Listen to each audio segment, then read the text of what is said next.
बिल्कुल, यश श्रीवास्तव कांग्रेस पार्टी से हमारे साथ मौजूद हैं। यश, क्या लगता है प्रधानमंत्री नरेंद्र मोदी का ये जो बयान है, तीसरा टर्म तीसरे नंबर की अर्थव्यवस्था भारत बनेगा पूरी दुनिया में, ये गारंटी देते हुए पीएम मोदी नजर आए। आप लोग मणिपुर पर घेरने की कोशिश कर रहे हैं सरकार को, और पीएम मोदी एक अलग नैरेटिव सेट करने की कोशिश करते हुए दिखते हैं। क्या भारी पड़ेगा ये? देखिए समीर, मुझे ऐसा लगता है कि प्रधानमंत्री नरेंद्र मोदी वर्तमान जो है उनकी गारंटी चाइना की वारंटी है। आपको थोड़ा अजीब लगा होगा, लेकिन मुझे और ज्यादा अजीब लगा जब मणिपुर जैसे संवेदनशील भयावह मुद्दे के समय हमारे वर्तमान प्रधानमंत्री जी उद्घाटन में और अपना तीसरा टर्म बताने में लगे हुए हैं। दुनिया का एक प्रधानमंत्री बता दीजिए जो ऐसी स्थिति में तीसरे टर्म की बात कर रहा हो। एक प्रधानमंत्री बता दीजिए, दुनिया का एक राष्ट्रपति बता दीजिए। देश में इस समय इससे ज्यादा भयावह कुछ हो ही नहीं सकता कि महिलाओं की यह स्थिति है एक राज्य में कि उनको इस तरीके से उनके चीथड़े उड़ाए जा रहे हैं सड़क पे, और जो लोग जिम्मेदार हैं, जिनके ऊपर जिम्मेदारी है, वो या तो अपना उद्घाटन में लगे हैं या अपनी शेखी बगाने में दिखाने की कोशिश तो ये की जा रही है ना कि एक तरफ देश के विकास को लेकर विश्वास है और दूसरी तरफ विपक्ष का अविश्वास है। कौन सा विकास, कौन सा विश्वास? जो आदमी पूरा बयान सुना आपने, चुनाव जीत के आया, पूरा बयान आपने सुना। उन्होंने कहा फर्स्ट टर्म में 10वें नंबर की अर्थव्यवस्था हम थे, सेकंड टर्म में 5वें नंबर की अर्थव्यवस्था हो गए, और थर्ड टर्म में हम तीसरे नंबर की अर्थव्यवस्था होंगे।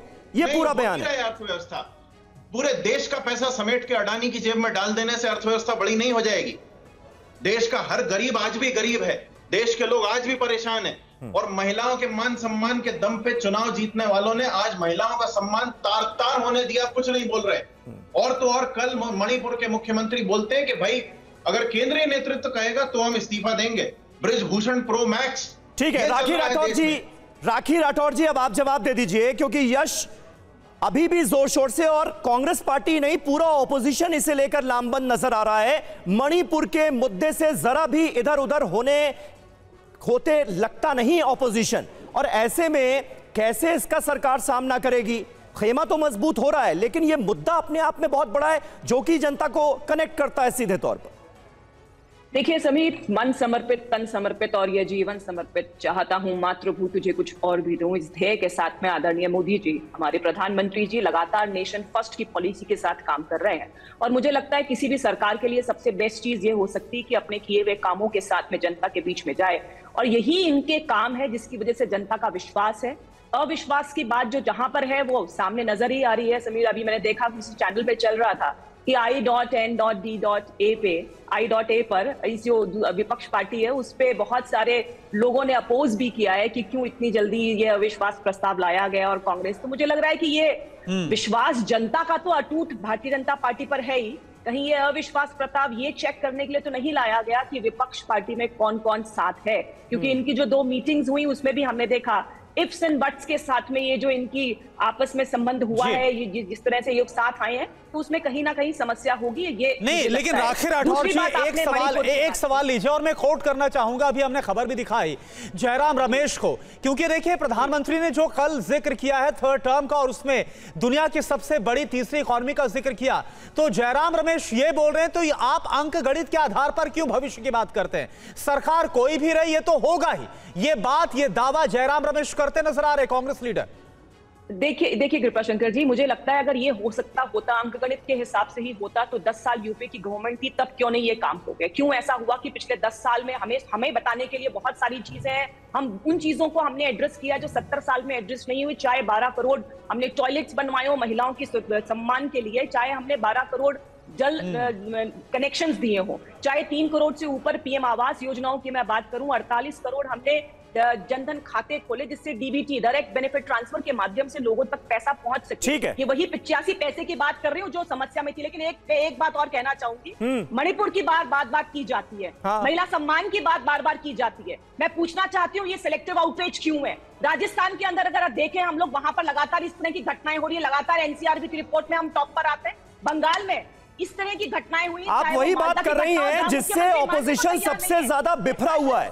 मणिपुर को राजस्थान या देश के किसी और राज्य से मिलाने को लेकर ही ऑपोजिशन सबसे ज्यादा भड़का हुआ है।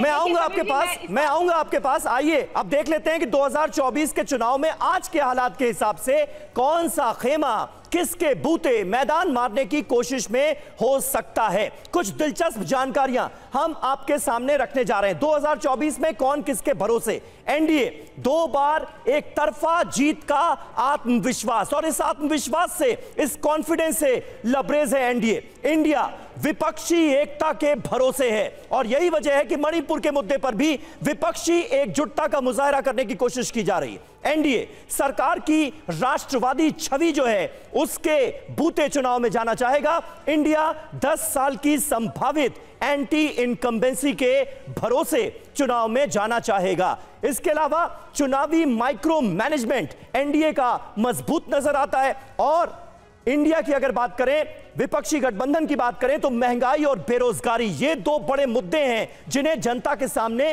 रखा जाएगा, यह तय किया जा रहा है। मजबूत इकोनॉमी ये एनडीए का एक बड़ा मुद्दा होगा। इसके सीधे तौर पर संकेत प्रधानमंत्री नरेंद्र मोदी ने कल अपने बयान के जरिए दिए। इंडिया विपक्षी सरकारों पर कथित चोट को एक बड़ा मुद्दा बनाता हुआ नजर आएगा, जिसमें जाहिर है केंद्रीय एजेंसियों के दुरुपयोग का मामला भी जनता के सामने रखा जाएगा। जो पूरी दुनिया में आज की तारीख में भारत की छवि है वो निश्चित तौर पर एनडीए के पक्ष में जाता हुआ एक बड़ा मुद्दा नजर आता है, क्योंकि इसके पीछे प्रधानमंत्री नरेंद्र मोदी का बहुत बड़ा रोल है। यह देश मानता है समाज को बांटने के जो आरोप हैं उनको लेकर भी इंडिया यानी ऑपोजिशन जनता के बीच जाना चाहेगा, क्योंकि सरकार पर और बीजेपी पर सांप्रदायिकता के आरोप ऑपोजिशन की तरफ से लगाए जाते हैं।